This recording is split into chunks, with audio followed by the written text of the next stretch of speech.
Savannah O'Gwynn from Savannah Land 2. Today I'd like to show you a different way to use the Kaleidacolor ink pads. Each pad comes with 5 dye ink colors, and this pad makes it really easy to use a brayer for a colorful design on your project. I like using a brayer, but I also like to find different ways to use my products. So I will be using each of these inks individually as watercolors. This technique is super easy and so fun because each piece is completely different.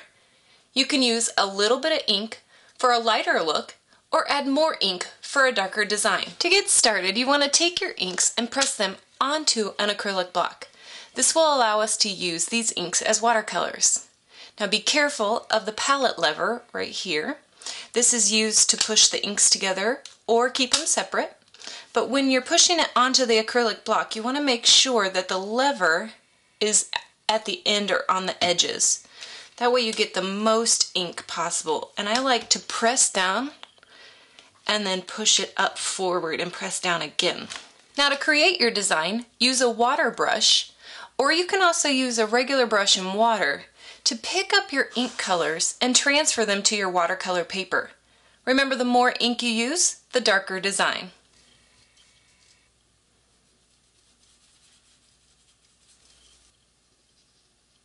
Now you can either let each color dry or add colors while the inks are wet. Next, we just need to continue to add ink colors to complete our card.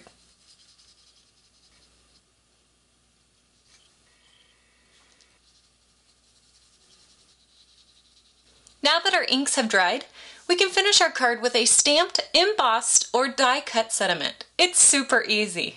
Another great way to use Kaleidacolor ink pads individually is to use one of the colors in the pad for your die-cut sentiment, like I've done on this card. I found an easy way to only get that color on your acrylic block. Now this is our ink pad color, and I really want that brown for my die-cut sentiment. And I mentioned before that you would press your entire ink pad onto the acrylic block and use that as your watercolor inks.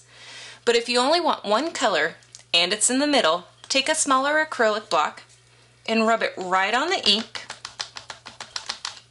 And now we can use this to transfer our color to our watercolor paper. And finally, you can also mix and match your Kaleidacolor ink pads for a fun card set.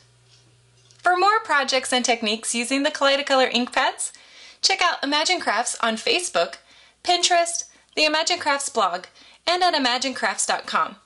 Thanks so much for watching.